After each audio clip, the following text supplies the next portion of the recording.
Yeah, I just want to tell all of you guys, it's harvest season right now. We just started with some of the whites, and reds will be coming in next. Stop out the winery, all the wineries out in Northeast Ohio, for to check out all the harvest and what we're doing out there. It's a really good time right now. Here we go, brownies. Here we go. Here we go, brownies. Here we go. Stand up. Here we go. Here we go, brownies.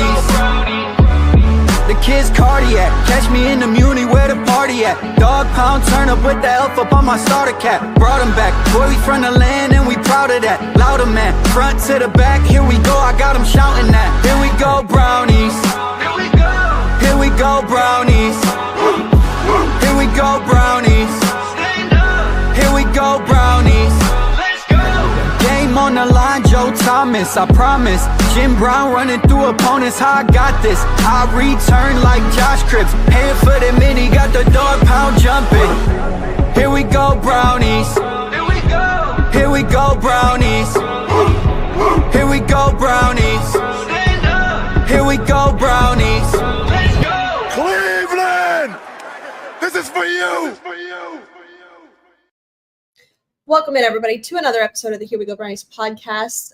If you are just joining us, I apologize for the technical issue right off the start. Normally, we play that intro and then right into maybe a sponsor video, and I did them backwards. So with that, we're gonna quick word, real quick from our friends over at Lorella Vineyard, so they get the proper spot. Here we go, Brownies Nations. We are here with Larry Lorello at Huntington Field to talk about Here We Go Brownies wine and all the other amazing wines at Lorella Vineyards. Yeah, I just want to tell all of you guys, it's harvest season right now. We just started with some of the whites, and reds will be coming in next. Stop out the winery, all the wineries out in Northeast Ohio, for to check out all the harvest and what we're doing out there. It's a really good time right now.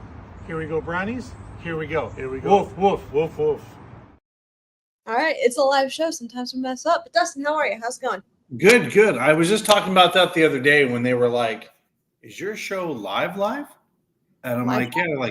They're like, "Well, what happens?" I'm like, "You mean if a cat shows up on the screen, a dog barks, or power outages?" Yeah, we deal with that. That's because it's a live show. That's what we do. Things are good. Tomorrow, is it tomorrow? Yeah, tomorrow, the start of Guardians baseball. They're on the road. Cavs were kicking some butt last night against, I think they were playing Orlando, I believe. Last night they won. They've won 4 in a row. Kind of getting back to, where they need to be. They're in that fourth spot. So more importantly, it's consistently above 45 or 50 degrees, which puts me in a really great mood because I like warmth. I think this winter almost broke me, so I'm excited for some warm weather in Cleveland. And but yeah, baseball season will be here. Cavs are making their playoff push, and the Browns are trying to build a watchable football team.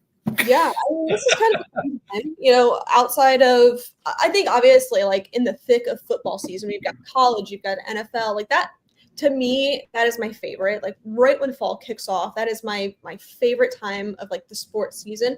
But I think this is kind of a close second where you've got the Cavs or NBA that's in full swing, looking at teams to make a playoff push. Oh, March Madness too. Yeah. You've got golf right around the corner, already happening. Masters knocking on the door.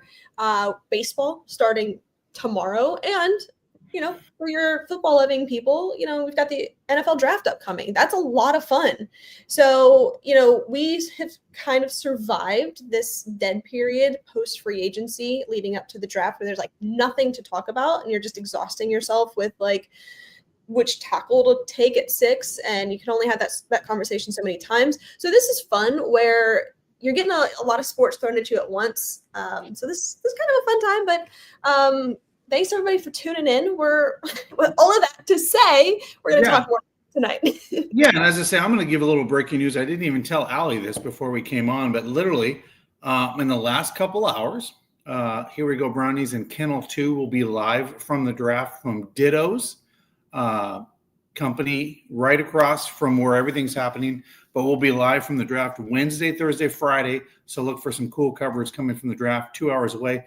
I mean, the hospitable Pittsburgh Steelers have let us in, Allie. I mean, I mean, what's happening with the world? We're allowed to go there. We're allowed to bring the bus. We're allowed to go live from the show, but 2 hours away. So all you Browns fans that are, can make the drive, it's 2 hours. It's not that far to go enjoy. Allie's been to a draft. She understands. It's really, they've made it more centric for fans now. It's free.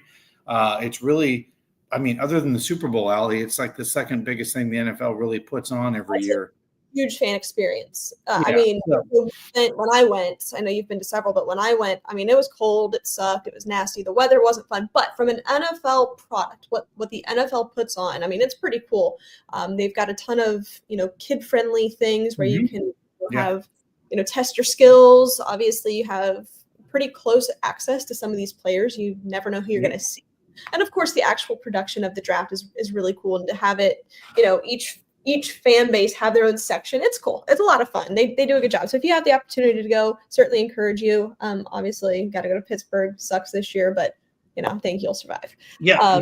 The year after, I thought that was kind of cool too, because the year after the NFL draft this year in Pittsburgh, I'm sure you've been there, Allie, but it's in Washington, D.C.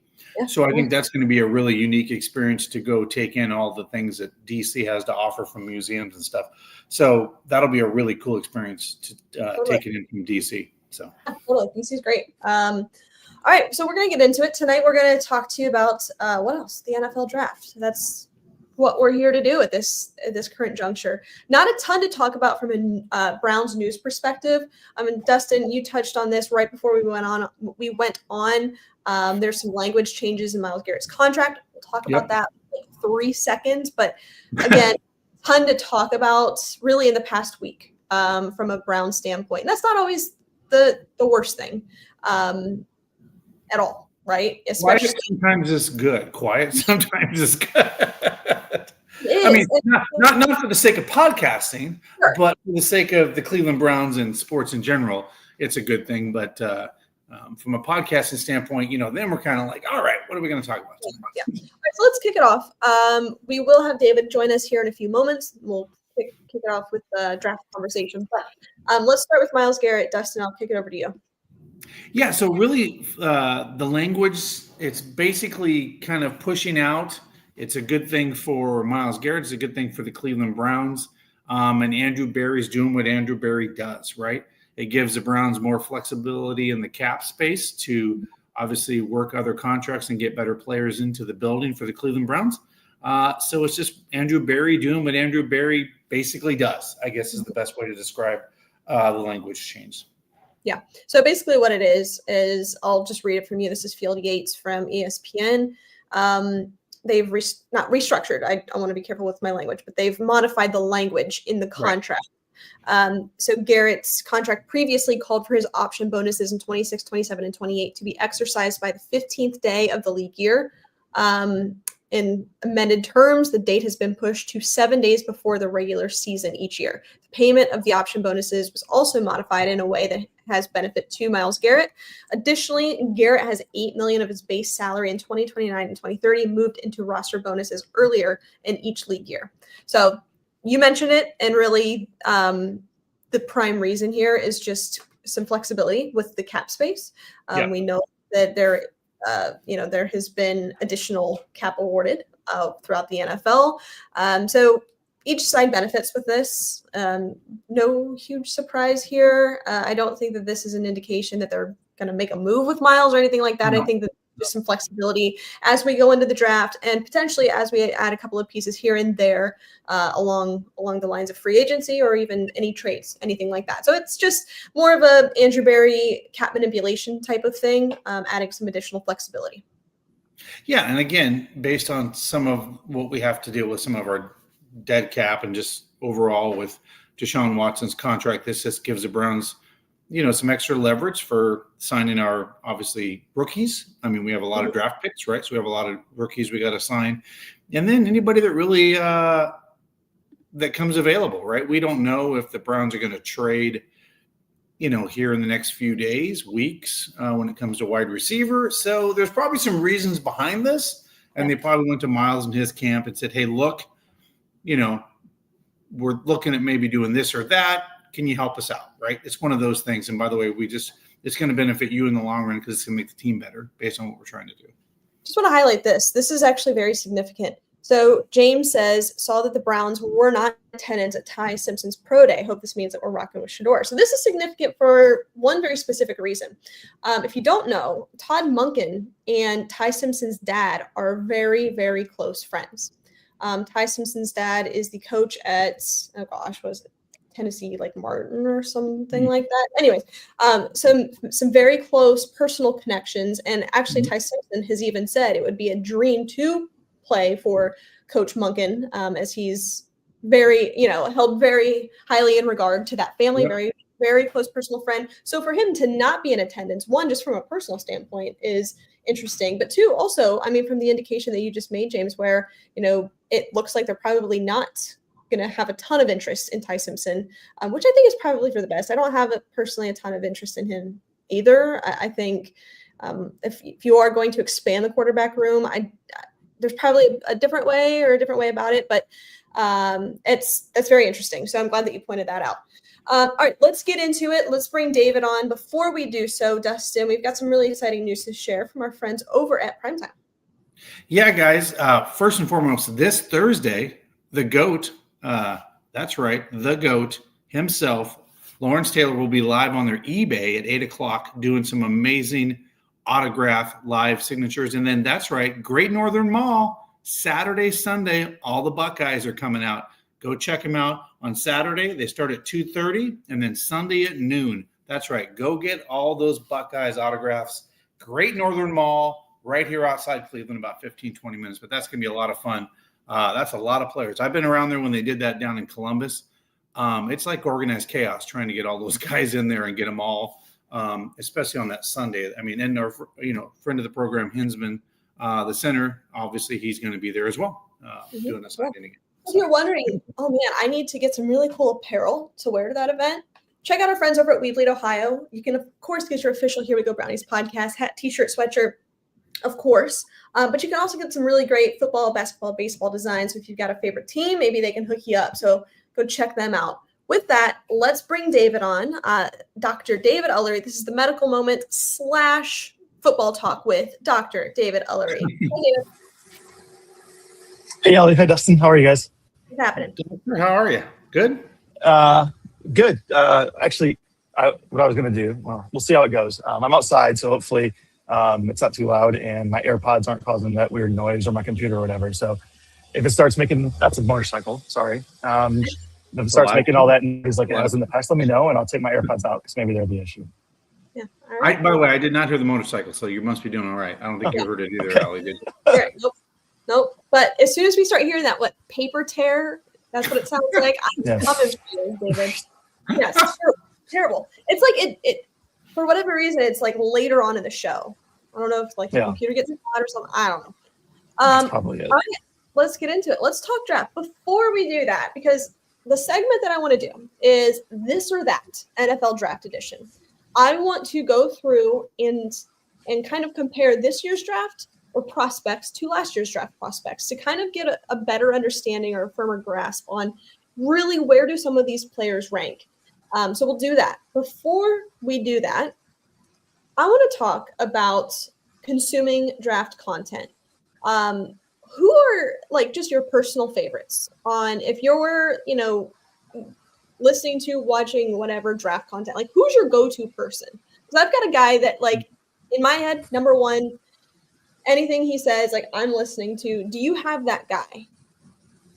And obviously, feel free to give him a shout out on this podcast. It's free advertising. Great. Give him a shout. Normally we don't like to do that. But I mean, for draft content at this current juncture, guys, I want to push as much as we can for our listeners to maybe have some additional resources. Yeah. For me, I take some insight from Shefty when he is kind of giving, I feel like he's got he's very well trusted. From in the industry, right? As you see when he's on a program and he's looking at his phone and he's getting text something, everybody just stops what they're doing. Adam, what's happening? Right? He's getting the intel. So I like to hear what he's hearing. And especially with the draft, he'll be like, well, I was at the draft and this is what I was hearing. Right. I just mean, I guess I'm asking, like, leading up to the draft. You have a guy, a draft guy. Adam Schefter's a reporter. Like, I mean, he's just going to give you the breakdown on what the contract was. And I mean, he's great at what he does, obviously, but like a specific draft guy. I will tell you this, and it was interesting because I think he had some intel that he didn't share with us when he came on the bus. But Ian Rappaport is an interesting guy that really comes in with some interesting tells and gives some updates before the draft. And I like just his content just because he also doesn't give it all away too. But he So I just started listening to him last summer when I was actually building our fence outside. I think he's been around for a long time. He's been doing this for a long time, but for I think 20, 24 plus years, he's been doing just draft analysis. All he does is consume the draft. And I mean, every single day on his show, he announces how many days until the next draft. I mean, that's how bought in he is.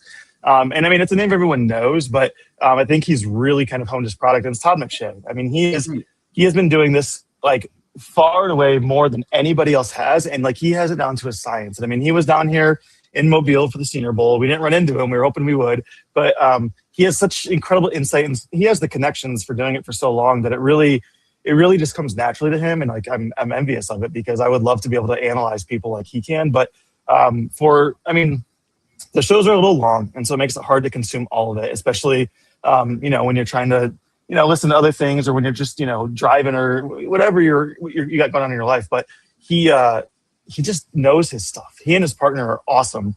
And, they did a breakdown every day for practice after the Senior Bowl and really just kind of went in on who like they thought like stood out in the big performance. And they, talk about how the practices are really more important than the game when it comes to the Senior Bowl and evaluating these players, because that's where they're really going through the drills, going one-on-one, and the game is like not everyone plays. And so when it comes down to just like if there's one person I'm going to pick to listen to for some draft intel, it's Todd McShay.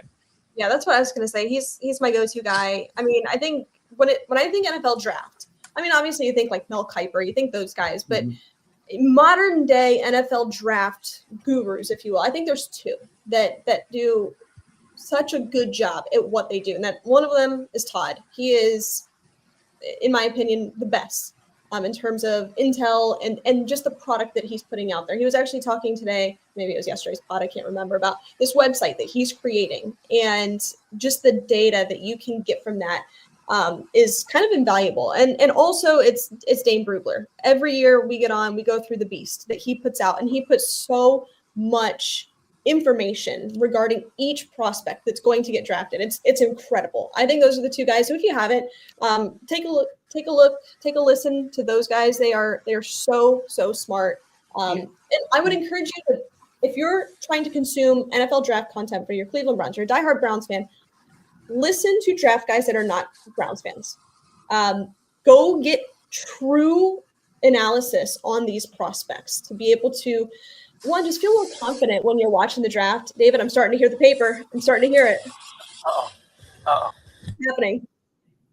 It's gone. All right. Well, he went on mute, but started to hear it. So that would just be my recommendation as you, if you're a draft nerd kind of like me, I'd get into it. Yeah, and the one thing, Allie, I was going to add to that I've enjoyed that I used to not watch, but I kind of watch just because we've never solved this problem in 74 years of the Cleveland Browns, is watching John Gruden when he does these quarterbacks, when he brings them in, gets personal with them, breaks down film. I've actually found that very entertaining. Like he'll be like, what's your cadence? What do you do on this play? That's kind of entertaining because it really dives into the mindset behind some of these quarterbacks and who they are and what they are and what makes them tick. I've enjoyed that just because at the quarterback position, at least I've noticed that's been entertaining for me, what John Gruden does with these quarterbacks. I find that kind of insightful because he just brings them in and just kind of just talks football with them and says, why do you think you're going to be a good quarterback in the NFL? I really enjoyed that. Like Will Howard last year when he brought him in, like I'm a big Will Howard fan, and I'm not even an Ohio State guy. And I enjoyed where I think he's got the moxie. Why is he going so late, And it was just interesting how he broke that down and compared to him like Josh Allen and some other guys. So I just think it's interesting what he does with the quarterback position. At least I thought that was it is entertaining for me. Cool. Want to tell you about our friends over at Stadium Mustard, guys. If you don't have Stadium Mustard in your kitchen this season, you are doing it wrong. The iconic brand, the iconic taste, pull up from ballparks to backyards and everywhere in between. Stadium Mustard is a smooth brown mustard rich in both taste and tradition. By the way, it's loved by millions, so be sure to head on over to stadiummustard.com to shop now. All right, let's get into this or that NFL Draft Edition. First, we're going to start at the Browns' positions of needs. And then we'll kind of expand to a lot of the draft prospects because, of course, there's more than one round in the NFL draft. With that in mind, I want to start by kind of a comparison of prospect to prospect, top prospect to prospect for this year, and then we'll reflect back on last year. So I'm going to give you guys 2 names. You tell me this one or that one, and obviously why. If you've got anything on that, David, I'll start with you. Carnell Tate or Jordan Tyson? Okay. I'm gonna go Carnell Tate. I think he has the best hands in the draft. I think he's got the best possession, just skills and ability, and route running. I know that I was gonna kind of, say, Tyson, there's been some rumblings about his hamstring injury, but I mean, Carnell Tate was injured last season too and missed some time. So it's not like either of them are immune completely to injuries, but I just think overall, top to bottom, Carnell Tate, one, he comes from, the Brian Hartline tree, the wide receiver university tree. And I think you have to trust that still until it's proven otherwise. But 2, I think he just has better hands, better catch radius, and just overall is a better prospect from top to bottom. Yeah, I agree. I'm going to go with Carnell Tate. He is my number 1 receiver in this draft.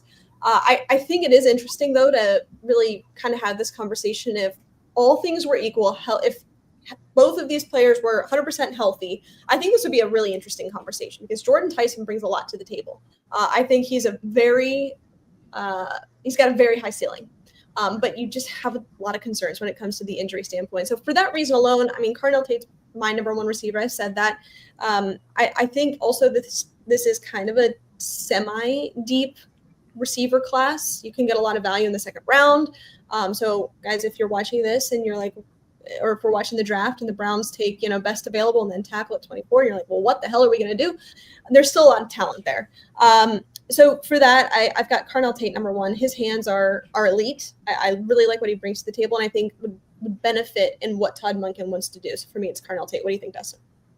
Yeah, it is interesting when you look at both these guys because you're right. Tyson's got that high ceiling, but the injuries, right? Those are kind of the injury bug and, soft tissue in the NFL, right? Is a real thing. But to your point, Tate would probably be a number 1 receiver on every other college football team in America if it wasn't for Smith, right? So I think we also have not got to see all of what he can be, and hopefully he can exploit that at the next level in the NFL. So for me, it would be Tate too, just because, I mean, what would he have done at Ohio State if Jeremiah Smith wasn't? It would be interesting to see what he would have done. I mean, he might have been even better.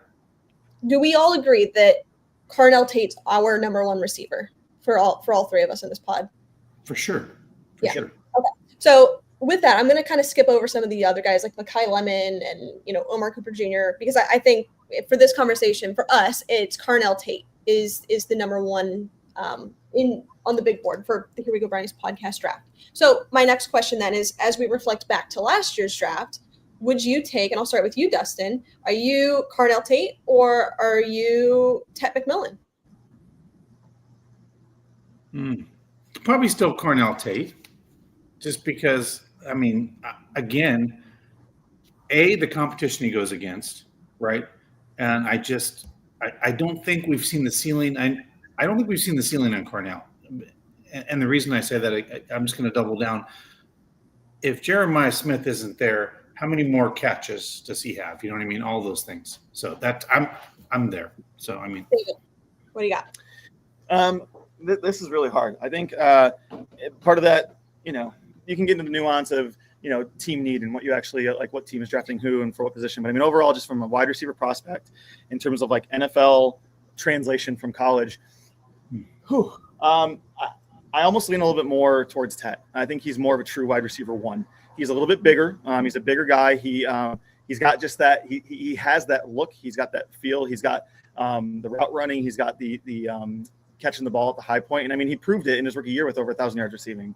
And I know it's hard we don't want to compare that necessarily because Tate has not played in the NFL yet. But I think a true wide receiver one prospect, I think I lean Tet with that. Yeah, I agree. I think for that reason, I mean, he is a true receiver one. I don't know if I'm willing to say that Carnell Tate is going to ever be that. I think he could be. I just don't think when you look at Tet, like he's a clear number one receiver in the NFL. So, and again, just a reminder, we're doing the prospects of last year, not, of course, what happened over the course of their first NFL season. Now, the real question then, and I think this is a really interesting comparison, and Dustin, I'll start with you on this one. Carnell Tate or Emeka Egbuka? Emeka. I mean, he's special. I'd go with Emeka on this one. David. I'm gonna choose opposite. Thinking of the prospect coming out of college and what we think they can be in the NFL, I think I go Carnell here. Emeka was a slot receiver. He obviously produced, but we're not looking at that. It's just more about coming into what he's going to look at. I think kind of for the reasons Dustin's answer was on the last question is he was overshadowed by Jeremiah and he had a little bit of injury things, but Emeka was too. But overall, I think Carnell's kind of in between where I would put Tet and Emeka in terms of wide receiver one and like what he can bring to the table. Because Emeka may also be kind of the same thing where he may never be a true wide receiver one like Carnell. Yeah. They're similar. Carnell's a little bit bigger, but they're both possession wide receivers and they're both kind of good moving out of the slot, but can go outside if they need to. So I think between the two, I would preferentially put Carnell ahead of Emeka. I would slightly as well based on size. You know, when you look at the frame of Carnell Tate, I think when you're looking at a draft profile and the prospect itself, the size is probably a little bit more favorable, especially with the Browns being in the position that they are. I think that you've got a little bit of a higher ceiling there. And I think a fun exercise, and David, we've done this, is ranking, you know, the recent drafted Ohio State receivers. It's difficult to do. It's nearly impossible. However, every single one of them outside of Marv at this point has, and Emeka, of course, have really produced, have been very good NFL receivers. So if that's any indication of what Carnell Tate will be, by all means, take him at 6. I'm happy with it. All right, moving on to the next position here. Let's go with tackle. This is really another huge area of need. And David, I'll start with you here. Francis Maui-Noah or Monroe Freeling? Who are you going? Yeah, and I knew that was probably going to be the comparison just because it's who we've talked about the most, who we hear about the most. And I think it's a very interesting decision because we know the strength of this draft in terms of offensive line is not really with tackle, it's more interior. And a lot of these guys kind of prospect out to be maybe more long-term interior linemen than tackles. But I mean, if we're talking about drafting them to play tackle, I still think I go with CC because I think he at least has established himself as a right tackle and he is excellent in terms of just his strength and power and ability to run block already. I think Freeling is a prospect and he has a lot of room to grow, but I don't think he's as well-rounded as CC. And I think, the areas that he's lacking and most people kind of look at it really being strength and just his explosiveness. And that can all be corrected. You get into an NFL weight room for a season and I think you're going to be fine. But I think just because he's already a ready-made player, and if we're looking to plug and play almost immediately on this offensive line that has been decimated, I'm going to go with CC. Mm-hmm. That's what do you think? Yeah, I'd say Freeling's his ceiling's high, right? I mean, he has a high ceiling there, but CC, I mean, to David's point, he's more well-rounded. He might be able to be a blue chip guy that you could insert. For me, it's kind of a toss-up, but I think I would lean CC maybe, but Freeling, he's also very capable, but CC just because of his well-roundedness and more of a guy that you could probably plug in quicker than probably Freeling.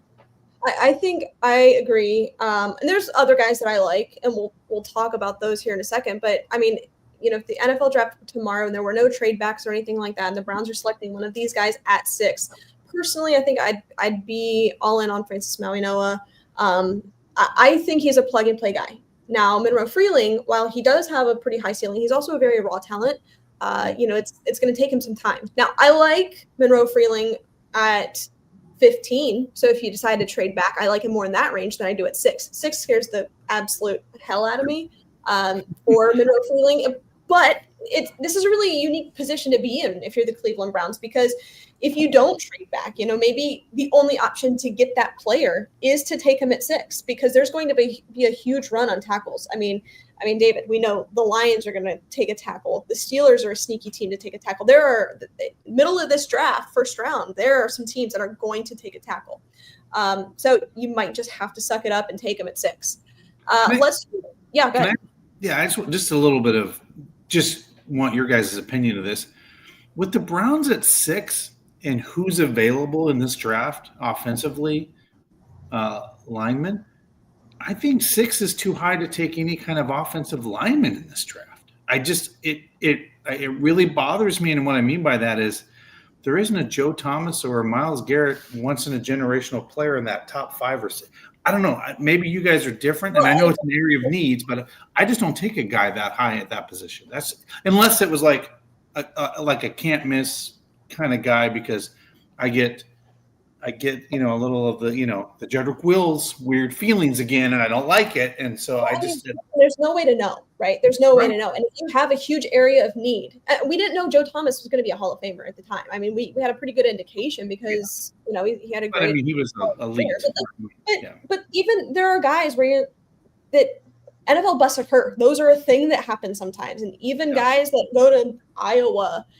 You think they're going to come in and be the next guy. Sometimes it just doesn't happen. However, when you have a premier pick, when you have a top 10 pick, and you have a huge hole, a huge area of need, whether you like it or not, you may have to take that player. Now, there's plenty of situations where you can trade back, maybe get that player.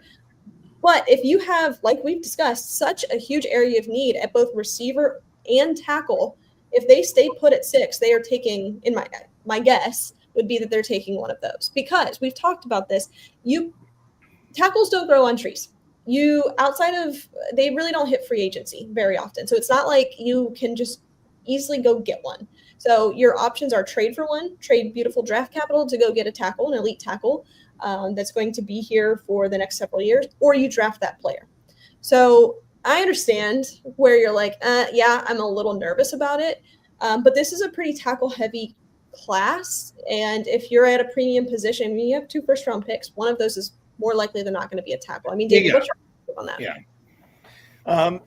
I'm with you. I mean, I know we talked about this a little bit a couple weeks ago, just in terms of at 6, like, what do you do when all these people are available and you have these superstars like Caleb Downs who could be there, Sonny Styles, Arvell Reese, and it's like, do you kind of avoid what your need is because of just the talent available, or do you target what your needs on your team are? And I agree with you. I think given that there are 2 very obviously glaringly offensive position needs, I think the odds that both of those players, both let's just go with Carnell and let's go with CeCe, the odds of both of them being gone by 6 is probably fairly low.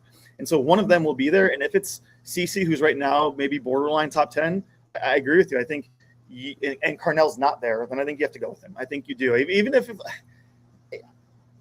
like Caleb's there, even if Ruben Bain is still available, even if there's other like positions, because right now, what has carried this team? It's been the defense. And I know that Myles is getting older and, we don't, people get hurt and things move, but at the end of the day, the defense is still the defense. The personnel are all still there. And the offense has been the thing holding this team back. And so you have to address that. And you have a top 10 pick. Yeah, I agree. With that, you mentioned this guy. So I want to kind of turn it over that, in the event that they do, let's say there's a run on tackles early and that pushes some of these guys down. Let's start with defensive end. If one of these guys is there, sure, let's have a conversation about it. So, Dustin, I'll start with you. David Bailey or Ruben Bain? Oh, wait, let's pause. I wanted to do something that I forgot to do. I want to take the tackle conversation and reflect it back to last year. My apologies. Yep. And I'll start with you, David, actually, on this one. Maui Noah or Will Campbell, the prospect last year? Will Campbell. The prospect Will Campbell last year, I think. I am not going to think about the season in the second half and what happened and kind of where he ended up.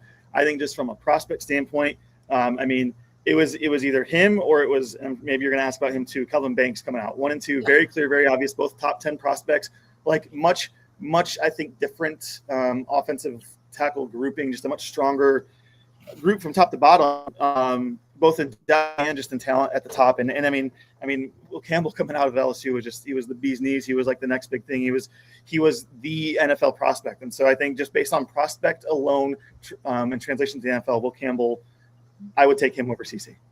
Yeah. Dustin. I agree. And, what he brought to that New England team for stability with Drake May and those guys, I think that was a significant thing to help that team. So, yeah, if the true raw, I'd go with him for sure. I mean, he was not good. He was not good. So I want to. But the prospect, going in for the team needs, yes. Right. Yeah. So I think that I agree. But I mean, Dustin, to that point specifically, last year we thought Will Campbell was the next Joe Thomas, and he just wasn't in his rookie year. So there's no way to know. There really isn't. Sometimes this just does not translate. But you have to take a shot. You have to take the opportunity when it's there. Personally, I think I agree. I would probably go Will Campbell coming out of LSU.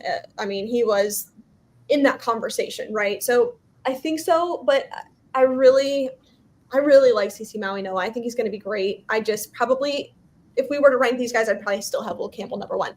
All right, back to defensive end. And Dustin, I will start with you on this one. David Bailey or Ruben Bain? Ruben Bain. Coming out of college. I liked him. I would go with him for sure. Okay. You got any?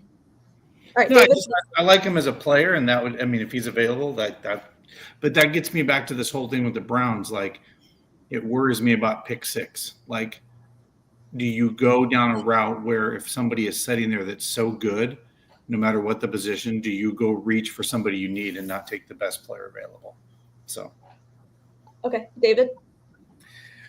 I think this is really tough. Either guy would be such an incredible asset pairing on the other side of the line from Miles. Man, I think just based on the game against Ohio State last year, I want to say Ruben Bain because he was such a terror in the playoffs and when he did. But I think as we learn about him more and just kind of see as we're getting into the draft what these guys are doing, I'm starting to lean more David Bailey just because of how fast he gets off the line and how quick he is. He's got incredible moves with power to back it up. And honestly, it reminds me a lot of it'd be such a compliment, I think, to Miles on the other side. And he's a little bit more, I think he's going to play closer to the line, but he can just really, he's got a motor and it just doesn't stop. It doesn't stop. And I think he's good in both pass and run, which is so important because you see guys come out who are really great in pass, but not in run. And then it really hurts. And teams can key on that, especially if you're trying to substitute. Whereas I think you can leave him on the field for all 4 downs, and he's gonna be able to produce. And so it's tight. I think all of these decisions are, but I think I give the edge to Bailey on this. It's crazy how I've changed on this as well. I think the arm thing's a real thing. The little arms, the arm measurement, that's really going to scare some teams. And I think that he is a potential candidate to fall. More than what we thought he would coming into this pre-combine. Pre-combine, it was, Ruben Bain going number 2 overall. That was a real conversation. Now, I think that's kind of died down a little bit. And me personally, 4 weeks ago, I was on here saying, hey, if he's there, he's a game wrecker. And I still think that. I still think he's going to be a very good NFL talent. I think right now I might have him just below David Bailey, who I think is also a game wrecker and just fits kind of the prototype of what you want in an edge rusher. So with that, David, would you rather have David Bailey or would you rather have Abdul Carter last year?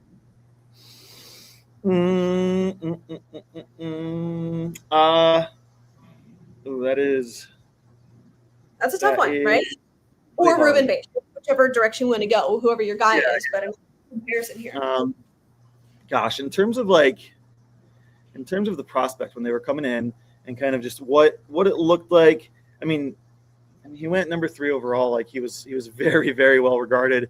And coming out of the Big Ten, we know just overall Big Ten versus Big 12. There's a quality of football that I think is different, especially given the last couple seasons with the Big Ten winning 3 straight national championships. And I think combining just his experience with his who he played against, just bigger games all the time, bigger, I think, offensive lines that he's going against game in and game out. I think I'd give the slight edge to Abdul Carter on this one, just from really an experience standpoint. And I think his ability to drop in and play against NFL teams because of his experience in the Big Ten. Dustin, what do you think? I think I'm going to still stick with Baines over Abdul Carter because there was a lot of hype around Abdul Carter last year. Like, I mean, like a lot of hype. A lot, yeah. I mean, there was so much hype, and then I was like, oh, well, I didn't hear a lot. You know what I mean? Like, I was expecting for this guy to be a freak, but Baines, I think he had over 10 sacks last year for the Buckeyes. So, I mean, I don't know what he's going to do at the next level, but I don't know. I'm excited for Baines to see what he does. But Abdul Carter, I felt like, and you know how this happens with players, they get really hyped up or they get like Shedeur Sanders doesn't even get picked in the first, second round. Like there was so much hype around Abdul Carter. Like he might go like he's the greatest Nick. Well, there was Lawrence Taylor type of conversation. I'm like, come on, what are we doing here? This guy hasn't even played it down. But yeah.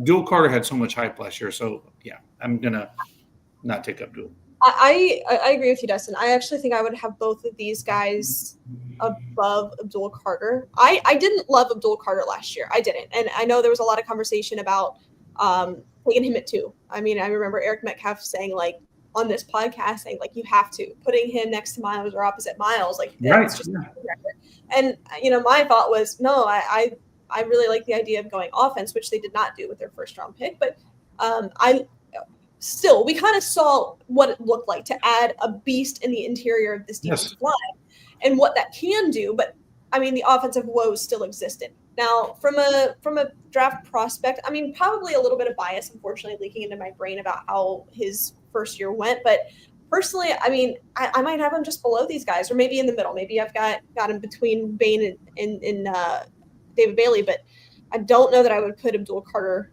up that high. All right, a couple of other positions, and now we're kind of getting out of positions of need, of course. We're just kind of getting to luxury positions, but I think it's still an interesting conversation to compare this year to last year. And let's go with let's go running back. I really think this is a one running back draft. It is. It's Jeremiah Love, and I think that there's a pretty big gap. But David, I'm actually going to compare him. Ask you this question of this or that, and it's his own teammate, Jeremiah Love or Jadarian Price.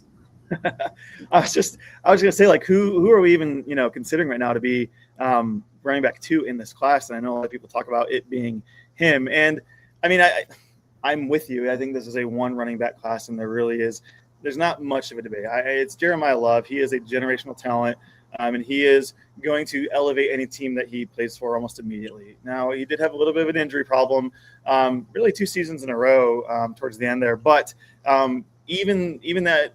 Being without that injury, I mean, you think about the playoff game last year against Indiana.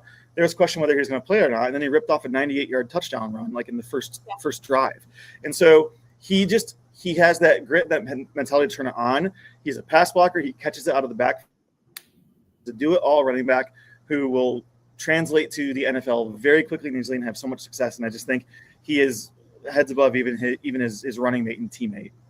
So let me ask this just to the collective group here. Do we all agree that this is a one running back draft? It's Jeremiah Love. Do we even need to make this comparison? Because I feel that it's kind of silly, right? Like, no, I think you're spot on. And I'm going to say this on this podcast.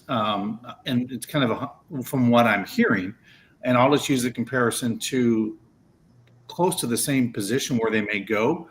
But the rumblings around the combine and stuff was Jeremiah Love's a much overall better talent than Ashton Jeanty was coming out of the draft last year, to David's point, where he's a more well-rounded, can catch the ball. He's kind of like he can do it all, and he might even be better than Ashton Jeanty was coming out of the draft this year. And that was just from scouts and the buzz around the combine this year that Jeremiah Love is the real deal.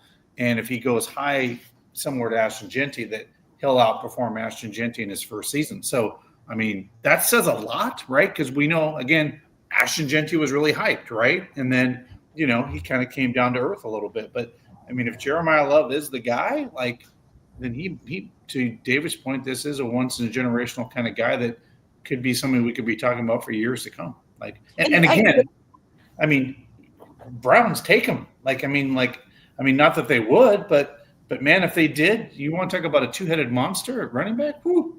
I mean, that would be crazy. I don't know. I don't love it. I don't love the idea of a running back going that high. But and I just want to kind of be honest. We are, now that we're out of kind of the defensive line conversation, the tackle and wide receiver. Obviously, we know that these top players at some of these positions may not be available to the Browns. I just want to go through and kind of discuss in retrospect to kind of give you a viewpoint of where we're putting these players as you watch the NFL draft. So I don't really expect the Browns to take Jeremiah Love. That's not my point in doing this exercise. It's just, where do these guys rank? So I'm going to ask you that question, Dustin. I mean, are you taking Jeremiah Love or are you taking Ashton Genty? Well, that's tough because I don't know. Jeremiah Love looks like I might have to give Jeremiah. Well, now that it's hindsight's 2020, and I know what just the prospects, as best as you can kind of forget what the rookie season looked like. Let's just go draft prospect. Yeah, based on the buzz coming out and what they've said about both players, I think you'd have to give the edge to Jeremiah Love a little bit, just because of all the well-rounded stuff that he's been able to do. And by the way, those same scouts are the same scouts that were there in 2025, right? They're the same guys looking at running backs versus running backs and saying like, "Wow, this kid looks like he's even better than Ashton Genty," right? I take some solace in that. Like those are real people analyzing real players, and their job is to be scouts, right? They're paid a lot of money to be scouts in the National Football League. So yeah, I'd go with Jeremiah Love. I'm going to go Jeremiah Love here. I just think he does everything, and I think that's what makes him so special. I'm going to give him the nod. David, what do you think? I'm with both of you. I'm going Jeremiah Love as well. I think they're fairly, in terms of like their what they bring to the table, they're fairly similar. But Jeremiah Love has better top end speed. He's just faster. I think he looks a little bit smoother with it. Obviously we know Ashton Genty was a brute and just you couldn't bring him down, but kind of stiff, kind of upright. Whereas Jeremiah Love, he hits all of the fundamentals as a running back and then just accelerates with all of them too. And I just think, it's a tight race, just like with all these other ones. But I'm gonna go with Jeremiah Love as a prospect here. Mm-hmm. Let's go linebacker here. And this is an interesting conversation, David. I'll start with you. Now, I understand that both of these players, kind of fitting them into this linebacker category, maybe there's a conversation about what their actual position is. But for the sake of this conversation, we are going to compare them, and that is Sonny Styles and Arvell Reese. Obviously, really difficult to do, but take a shot. My goodness, Allie. Yeah, and I think the downside for both of these is exactly what you talked about in terms of like where are they classified as position? Sonny Styles started as a safety and now came down and finally played linebacker. And I think even with the explosive, incredible start that Arvell had to the season, and he was the eighth wonder of the world for a while there. I think more consistently across the board, Sonny Styles was a true linebacker who really just he did his job and did it perfectly. He did not miss a single tackle until the last game of the season, and that was the only tackle he missed all year. And for only having played that position for a year and a half, maybe he was outstanding, and he learned it so quickly. He can get off blocks. He can cover in the pass game. He has such quick lateral speed that he closes down with, you look and he's not there. You look to the side, you look back and there he is in your face. And I think had Ohio State used Arvell differently throughout the season, like they did against Texas in the earlier games, I think maybe we'd be a little bit more higher in Arvell, even as an edge. But I think overall, as a linebacker prospect coming into the NFL, Sonny is like a true prototypical, like he is going to be a long-time NFL linebacker. Yeah. Dustin, go ahead. Yeah, that's probably the toughest one you've given us yet. I will tell you this. I've seen him up close. I've watched him. Arvell Reese, I think, is going to be a disruptor in this NFL league for years to come because he really can come in, be the defensive end, or he can be and slide back into the linebacker. He's 6'4". I'm 6'1". He towered over me. This guy I think is going to be a wrecker. Now, Sonny's got the speed, man, and we saw that on display at the Combine, right, when he just wowed people. But for me, I think I'd have to go Arvell Reese from a standpoint of overall player. I think this guy's going to be whoever gets him is going to get a wrecker in the National Football League. Yeah, I'm going to go with Sonny Styles here. I think and I'm not comparing the two players necessarily, right? Like head to head, that's not the purpose of this exercise. It's, just draft prospect at this particular position. And I understand, we're going to have a conversation about one's off ball linebacker, one's more of an edge rusher. I understand, but I guess it depends on the scheme. So for the sake of this, I'm going Sonny Styles. I think that from a linebacker prototype, I don't know the last time we saw somebody like this who is. And I mean, we've got some pretty intimate experience looking at linebackers, right? I mean, we had to do a deep dive on Carson and JOK, and I mean, there's a huge conversation that we've had. I can't remember a time that you've looked at somebody the size and style of play of Sonny Styles. He is nasty, and I think he is one of the top players in this draft. And I'm removing my Ohio State bias. I think truly, no matter where he goes, scheme doesn't matter. Scheme out the window. He is going to be an impact player day one. So that begs the question, right? Well, who would you rather have when we're looking at prospect only? David, I'll start with you. Carson Swessinger or Sonny Styles? Sonny Styles from prospect only. I mean, obviously we know what Carson did, but if we're talking about, we are sitting at the table watching the draft last April on Friday and wondering who's going at pick 33. I would pick Sonny. I know Sonny's not going to fall that far, obviously, but that's also the reason why I think Sonny was a better prospect coming out. Carson was a walk-on and obviously had an excellent career in college. It's just I didn't know a ton about him going into that draft and prior to the Browns taking him. And obviously, I know more about Sonny just because we're familiar with him being Ohio State fans, but also Sonny has lived up to all the hype and he has all the chops to make it as an NFL linebacker. So I would go, even though we love Carson and we see what he did, I would say picking him head to head, I'd go Sonny as a prospect. I would too. And that's really hard to say because obviously we saw the first year of Carson, what that looked like. I mean, he was defensive rookie of the year. I mean, it's hard to forget that. But when we are looking at just the physique, the style of play, everything surrounding the prospect, I think you're just naturally going to give the nod to Sonny Styles. However, I want to ask you guys this question. Picture, and this is something that could happen if the Browns do decide to go best player available, which they could if their guy isn't there or if they just don't like the value. I mean, could you imagine a defense with Sonny Styles and Carson Swessinger? I mean, that is filthy, right? I mean, yeah. Because how many conversations have we had about imagine JOK and Carson together? Well, yeah, and this is where I really, really hope the Browns don't reach in this draft. And if someone of someone's speed like Sonny is there, that is such a unique player. I mean, Carson Swessinger, they've talked about this. If you did a redraft, and we know now what we know about Carson, he's a first-round pick all day long. He's a first-rounder if we didn't, and he's so smart, right? I think that's a lot of things. I mean, that's the intelligence level of Carson, not only his skill set on the field, and he goes out there and drinks tiger blood and still plays. I'm just saying this kid, if you put him with Sonny Styles, like, oh my gosh. Again, that's why I really hate when teams reach and get desperate because they're like, well, we really need an offensive tackle, so we got to take him. And you talk yourself into that, and then you watch a generational talent literally slip through your fingers, and you watch him destroy teams for the next 10 years. And well, imagine if we have those two guys at linebacker. Because and I'm not going to go off on a tangent here, but the Browns won 5 games last year, okay? They should have won the Jets game. That was a special teams disaster, and they should have won the Titans game. Those 2 games were that's 7 wins that Browns minimal should have had with this atrocious offense. Now, you add a Sonny Styles to that, and you fix your offensive line, you're already a better football team with an easy schedule. You can win 9 or 10 games. Like, it's not crazy to think that with the schedule we have this year. So, yeah, like Sonny Styles with Swessinger, I mean, I feel bad for anybody that goes up against us because it's nasty. It is.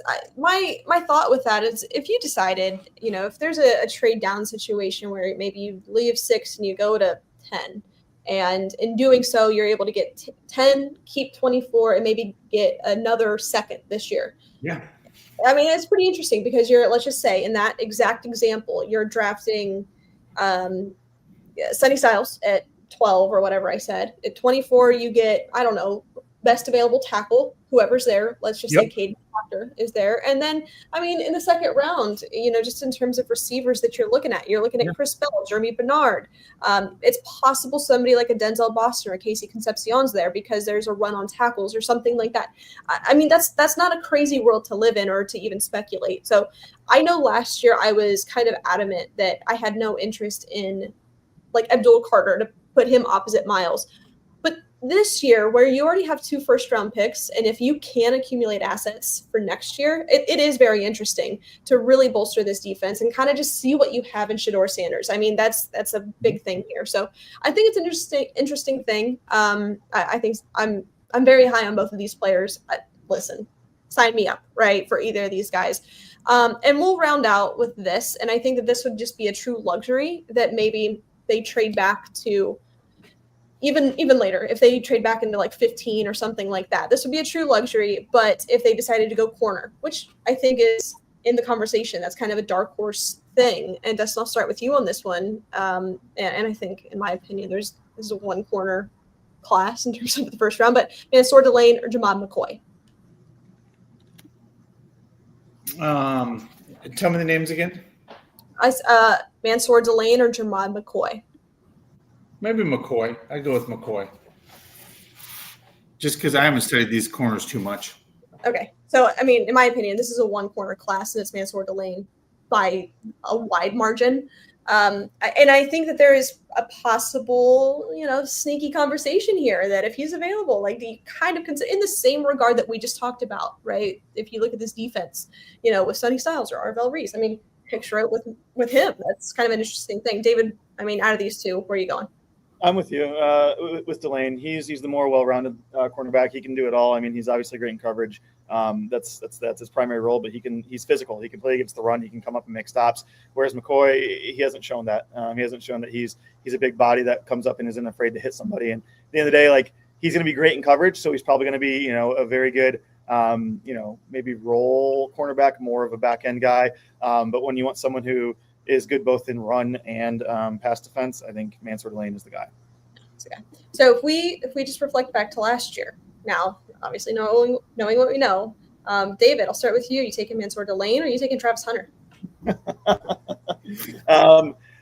Man, that is Hunter is just it's such an interesting player and role to evaluate. And I think if I'm looking at drafting just a cornerback, and honestly, I was kind of all the hype and all of the excitement, sometimes it's just overdone and it makes me feel just a little unsure, a little uneasy, especially with a guy who's saying he wants to play both ways and will do it both ways, and certainly was a better defender than I think wide receiver. But I think Mansour Delane just top to bottom just fits the bill a little bit better, and I think I would lean or give the nod towards him. He's bigger, he's more physical. I just worry about Travis Hunter holding up against big wide receivers and big running backs off the edge if he's got to play run defense. Mm-hmm. Yeah, I think I would agree with that.